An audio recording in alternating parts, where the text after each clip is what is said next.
Hey, this is Hunter with Lone Star Woodworking, and in this video I take this gorgeous piece of curly pecan and I do something a lot of you might hate me for, and that's alright, but hopefully in the middle of all that, I build a pretty cool looking desk.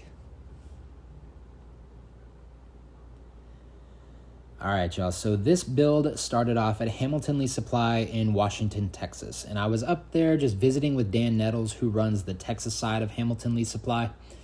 And I wasn't up there for any particular reason, literally just to visit him. But of course, when you're at a wood supplier, you're going to walk around and you're going to take a look at some of the slabs that they have. And as I was walking around, I saw this absolutely gorgeous piece of curly pecan that had more figure in it than any other piece of pecan I'd ever seen. And I thought it was such a unique and a one-of-a-kind piece that I absolutely had to have it. So I took it home, and I didn't really have a plan for it. So it sat in the back of my garage for a few months before I figured out something that I wanted to try. Now, whenever I first took it outside in order to work on it, I did notice that it wasn't sitting flat on the sawhorses. So I took out my level and found, it had a pretty bad twist, which really sucked. Because if it was just a cup, which if you don't know the difference in that, I don't really have the time to explain it in this video, but if you want me to go further in depth on the different kind of wood defects, or I guess wood movement, go ahead and let me know, and I can definitely make a video on that. But the long and short of it is, if it had just cupped, I wouldn't have to remove so much material, but because it twisted, and it was twisted pretty badly on either side, I was going to have to remove about 3/4 to 7/8 of material in order to get everything perfectly flat. And that's not a super huge deal because this slab was 2.5 inches thick, so it was going to be more than thick enough for the use of a desk.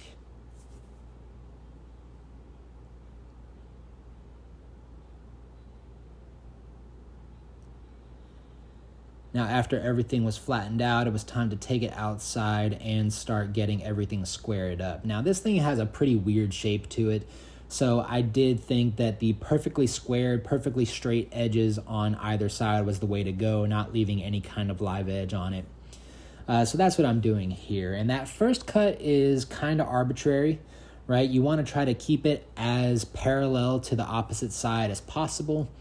But once you make that first cut, you can just pull out one of these track squares and you can make all the other cuts at a perfect 90 with it, no problem. And I have demonstrated that it can do that on multiple occasions.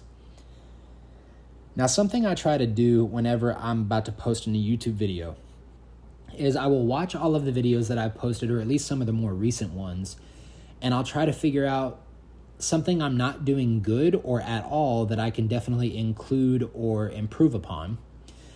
And then I try to look at the things that I am doing good and seeing how I can improve upon that anyway. Because I'm always of the mindset that I can always be better, I can always do something smarter, I can always do something quicker. So I noticed that in a lot of my videos, I'm not really explaining the weird times that I choose to sand. And I understand entirely that I choose some really weird times to sand, such as right after I flatten everything. It's totally flat. There's really no reason to sit there and sand out those lines. And the only reason I did is because they're distracting to me. There's no technical reason for it or anything like that. It's just they're super distracting to me, so I sand them off. And if there's a weird time where I sand, I'm going to try to make it more of a point to explain that, so that way if you're new and you're looking at this as a piece of like education, you won't get confused. Now, what you saw me just do was just clear out some of these grub holes, and there was a lot of them on just this one side. So I had a Kutzall burr on my Dremel, and I was just really digging them out, trying to get down to bare wood. And I'm using some Fixo here in order to fill everything because I wanted to do it all in one shot instead of over the course of multiple days if I were to use something like epoxy. Now, I had a buddy of mine on TikTok who reached out, Brad's Workbench, and I think he even has a YouTube channel, and if he does, I'll link it in the description, because he's a really good dude, super knowledgeable, and he does a lot of tool reviews, a lot of short form content, if that's something you enjoy more than my long form content. He's a good dude, he deserves the subscription, and he's very smart. And he turned me on to this stuff called Superior Polyester Knife Grade Resin. It has a working time of about 5 minutes, cures in about 20, so that way you don't have to wait an entire day in order to sand everything. And I'm a super impatient person, so I absolutely love the idea. I'm still testing it out, but I will leave a link down in the description in case you want to do your own research. Speaking of my impatience, I thought that I was going to be smart and just nip off the little bit of Thixo that was keeping this from being a clean surface, and I ended up pretty much cutting all of the Thixo off and revealing even more deeper grub holes. So that's something I'm going to have to contend with 2 more times, actually. But I didn't really want to deal with it right now because I was going to put the edge profile on. So I wanted a nice flat surface, and if I had dug those out, I wouldn't have that for the bearing to ride on. Now I'm doing something a little bit different here. You've seen me do 22-degree chamfers on the bottom, and you've seen me do small 45-degree chamfers on all of the sharp edges. Well, I wanted to try out something different, and I wanted to try putting both of those on one piece. So I put the deep 22-degree chamfer on the bottom, and then I flipped it over, and I'm coming back with the more shallow 45-degree chamfer. And I was thinking that maybe the difference in the chamfers would give a kind of cool effect, and I'm not a huge fan of it.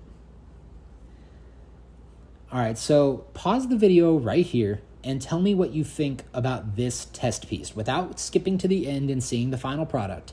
Tell me what you think about this exact piece, which is a test piece that I sanded up to 220 and then finished with Rubio Monocoat charcoal.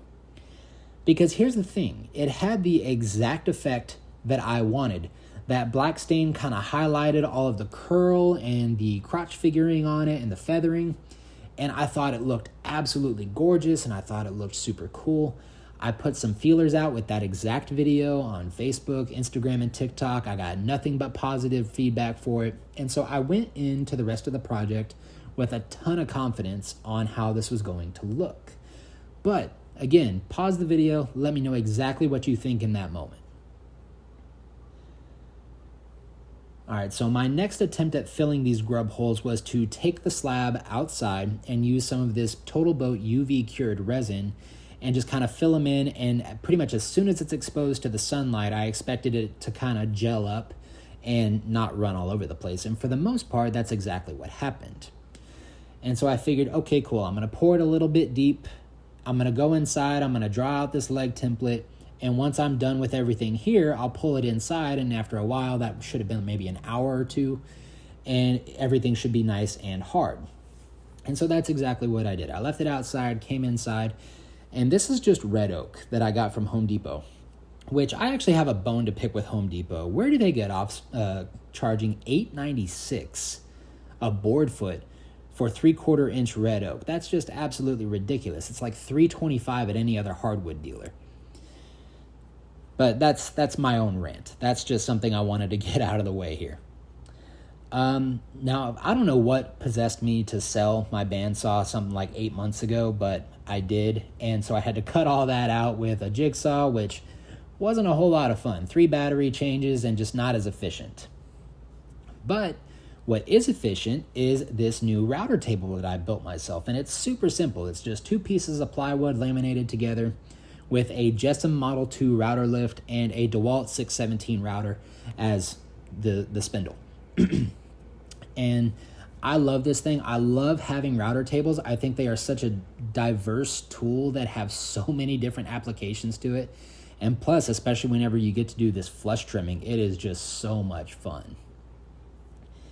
Now that is a spiral compression flush trim bit. Try saying that 5 times fast. From Bits and Bits, and it cuts like butter. This red oak had absolutely no chance against this bit. It cut so smooth, and it made for a very, very fun router table experience. Now I just have to work on the dust collection. Now I'm not using any kind of alignment hardware for this. I'm not using a dowel or a domino or anything like that. I think that this is a simple enough glue up to where I can just kind of eyeball it and then smack things down flush with each other. It was pretty easy to do.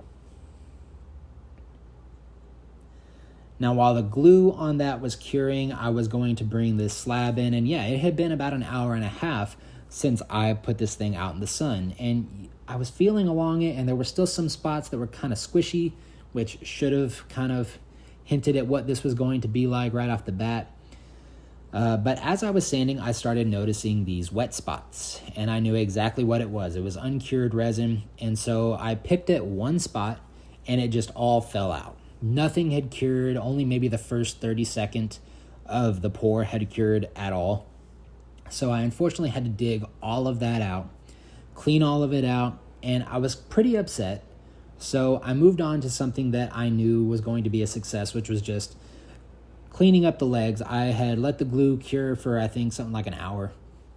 Came back and sanded off all of the excess glue so that way it would ride along the router table bed flat so that it could get a nice even roundover on it. And this is a 1/2-inch roundover bit from Freud.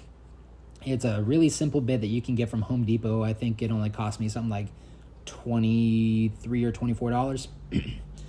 And it adds just a nice, I'm going to use the word sexy, roundover to these legs. Now that big form that's been in the way throughout this entire process is actually the dining table portion to that coffee table dining table package that I mentioned 2 videos ago. And I think the video is titled, Everything Was Perfect Until It Wasn't. So that's the dining table that the clients are going to come get, and that's also whenever they're going to bring their coffee table back so that way I can fix it. All right, so this is something that I haven't gone in depth on really ever because most of my audience is probably more experienced woodworkers than I am and probably have a lot more experience with all the tools and all the techniques that I do anyway. But I do remember watching guys like Cam Anderson at Blacktail Studio, Chris Salamone at Four Eyes Furniture, and being a total newbie and being so lost in what was happening because they were so experienced that they just really didn't explain anything. So I'm going to explain this particular process because if you've never seen it before, it might not make any sense to you. So this is my version of stabilizing hardware. Most people will use C-channel that you can get from Concept 13 or even the little 1/4-inch C-channel you can get from Home Depot. I find that that process just takes a really long time and is way more expensive via the C-channel, whereas this angle iron cost me $7 for a 6-foot section of it. So I bought this 2-inch V-bit, and all I did was make 2 lines that are 2 inches apart. I found the dead center of either end. I lined up the very tip of my V-bit with the X that I drew, and I just put a straight edge on there, and I went all the way to either end. And that's how I got my recess for my V-bar. And it takes 20 minutes to draw everything out and get exactly where you want to be. And then it takes maybe 10 minutes to actually hog out the material. It's so much faster. From there, I'm going to take a 3/8-inch hard metal bit. That's very important, hard metal bit. Because I know that as a newbie, I definitely walked into Home Depot and I was just looking for drill bits. I did not pay attention to a single thing that they are actually designed to drill into. So make sure you get the hard metal bits, drill a 3/8-inch hole, put it in your recess, use a 3/8-inch Bradley bit, which has a sharp point on it. It'll sit perfectly inside of the hole. You tap it, it gives you a pilot hole. You drill it out for your threaded inserts. These are 1/4-20 inserts. Everything like this will be linked in the description. And from there, you just put some 1/4-20 furniture bolts on there, and it bolts in exactly the same way that C-channel does, just at a 45 instead of a 90. Now, I understand that that is a down and dirty explanation of how all that works. So if you are new, or even if you're experienced and you just have some questions on it, please do not hesitate to ask. I am really good about responding to every comment. In fact, I get kind of excited whenever I get a YouTube notification on there and it's a comment because it's a lot of interaction. I enjoy it. I enjoy learning things. I enjoy teaching things. So if you have a question or if you just want to say what's up, please leave me that comment. I'm all about it. I'm here for it. All right, so this is my third and last attempt at filling in these grub tunnels. Basically what I did is I just hogged out a little bit of material, got down to bare wood, took some of the liquid black dye that I have for my epoxy. I dyed the grub holes, and then I'm filling this in with some clear, thick CA glue using the layering method. So you put a small layer, you harden it, put a small layer, harden it until it's flush with the wood, and you can sand it. And that finally worked. And I cannot tell you the weight that lifted off my shoulders whenever it sanded, and it sanded beautifully, and everything stayed nice and solid.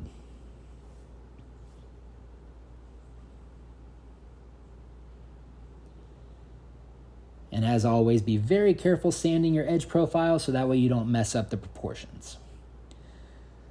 All right, now it was time to get everything up to its final grit and get ready to finish everything.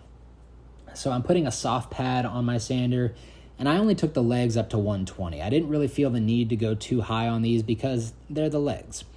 And I just really want to get the sanding pattern nice and even so that way it doesn't have a bunch of scratches all over it. And 120 is about as low as you can go in order to achieve that.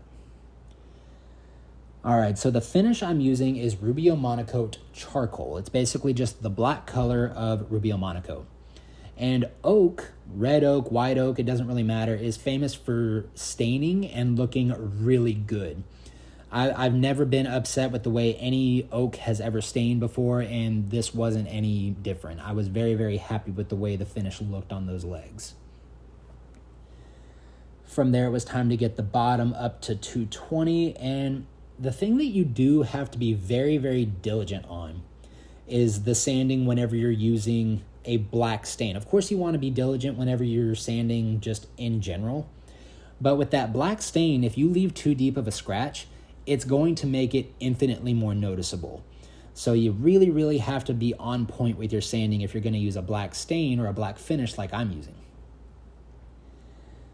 Now for the base plate on the leg, this was just unnecessary. It was an unnecessary amount of work. I used some of the scrap red oak that I had, and I used it as a base plate because I thought it would match. And in all honesty, that was ridiculous. I wish I would have just gone to Home Depot, gotten some 1/4-inch thick flat bar, drilled a nice small hole that I could screw into the top of the leg, and then inlay that 1/4-inch steel.